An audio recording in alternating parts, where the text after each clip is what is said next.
Hello, my name is Will Mitchell. I'm Professor of Strategy here at Duke University. This video provides a brief introduction to the goals of strategic management. The video supports the Strategic Analysis Primer, which provides additional content for you to read and reflect on. Okay, when we think about strategic management, let's think of two or three things. First, clearly what's your goal as a strategic manager? And your goal as a strategic manager, very simply, is to identify opportunities to create value in dynamic competitive environments, and then build the capabilities that you need to take advantage of those opportunities. And in doing so, in looking for an opportunity that you want to take advantage of, you need to think about the competitive advantage that you can create, your ability to do things and more effectively, more profitably than competing firms who also might want to take advantage of that same opportunity. And strategy research has taught us that there's two primary sources of competitive advantage.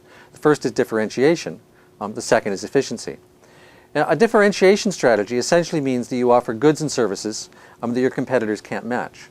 And sometimes that differentiation is in location, being in a position where there's no competitors near you.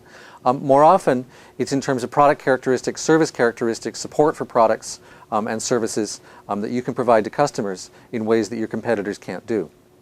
A second strategy is an efficiency strategy. And an efficiency strategy very simply means operating at lower cost than your competitors so that you can either charge lower prices or make higher margins at similar prices. Of these two strategies between differentiation and cost, differentiation tends to have the greatest long-term value. Efficiency strategies tend to be races to the bottom. They tend to everybody trying to match each other on cost, leading to lower prices, and in turn leading to lower profitability. So any effective strategy, certainly in my mind, tends to have to seek at least some basis in higher margin differentiation. At the same time, it's usually a mistake to pursue only differentiation. I mean, if you pursue differentiation and allow costs to get out of line, thinking that your higher margins can trade that off, sooner or later, and probably sooner, somebody will come in with much more control of their costs than you and will push you hard even though you're differentiated. So even if you're following a high margin differentiation strategy, providing goods and services others don't match, operating in locations that others struggle to compete in, offering support services that others can't match, it's critically important to have control of your costs so that you're at least operating at par. And even better yet, try to find some combination of cost advantages, efficiency advantages to match your differentiation advantages. Now, ultimately, of course, any given cost strategy, any given differentiation strategy, any competitive advantage in your current market is going to go away. I mean, we all operate in dynamic competitive environments, so competitive advantages tend to be short-lived. Therefore, underlying both differentiation strategies and cost strategies in the long run is an innovation strategy. You need to be able to innovate faster than your competitors do if you're going to be around in the long term. Let's start with what I think of as the starting point for strategic management, and not just the starting point, but really the ongoing point of any strategic analysis and competitive advantage, really the core of strategy, and that's strategic vision. The more clearly you can articulate the current direction of your business, and that's what vision is. It's giving clear direction to where you're going as a business, what services you want to offer, to which clients, in what conditions you can believe you want to offer them so that you can achieve competitive advantage. The more clearly you can articulate that, the more effectively all the people who work with you, both people inside your organization and even partners outside your organization, will be able to pull together to generate a cohesive set of goals and a cohesive set of ways to go about achieving those goals. And so think of yourself as a visionary strategic manager. I mean, that truly is a central part of strategy, is to be a visionary strategic manager. And as a visionary strategic manager, you've got three core jobs. I mean, first, you've got to help identify a focused, high-opportunity direction for your business, a vision, okay, where you want to go. And I really stress that this is a vision rather than a visions.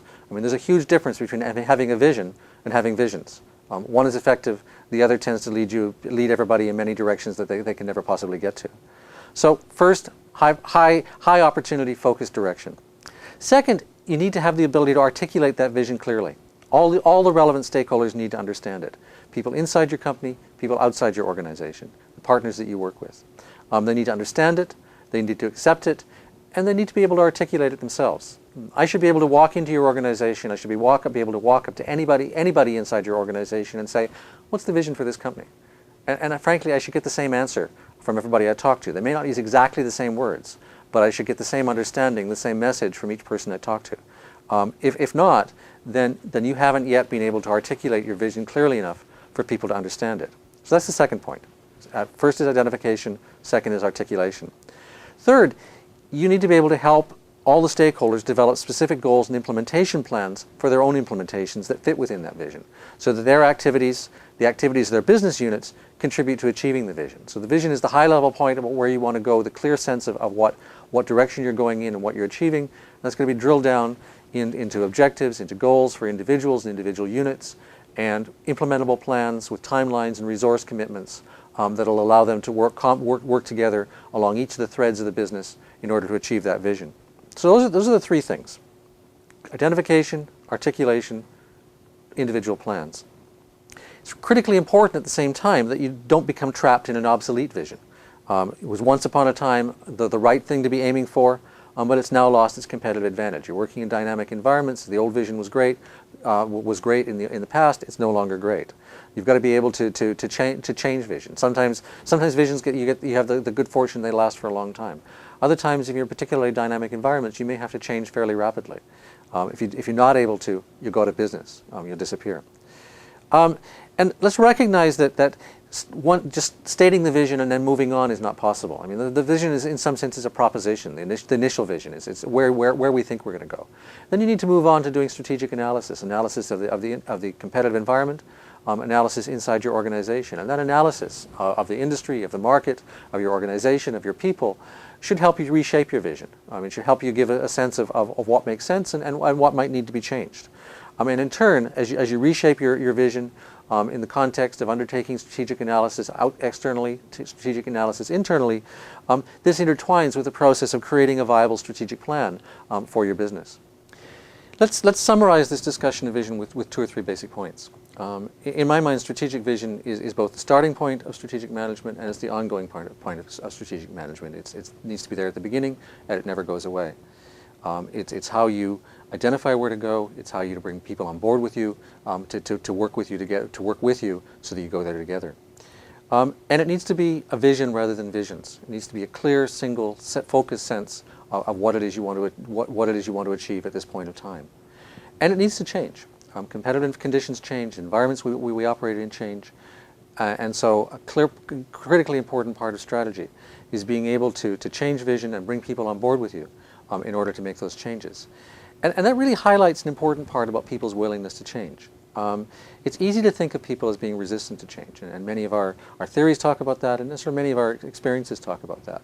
But I think good research suggests, and frankly good experience as well suggests, that if people have a clear sense of why they need to change, where it is they need to change, what it is they need to do in order to change, they're often very willing to do so as individuals. And then they see the value for themselves and get excited, in fact, about the opportunities to change. So that your job as a visionary strategic manager is to help people understand where to go and why it makes sense to go there and how they can do so together with you.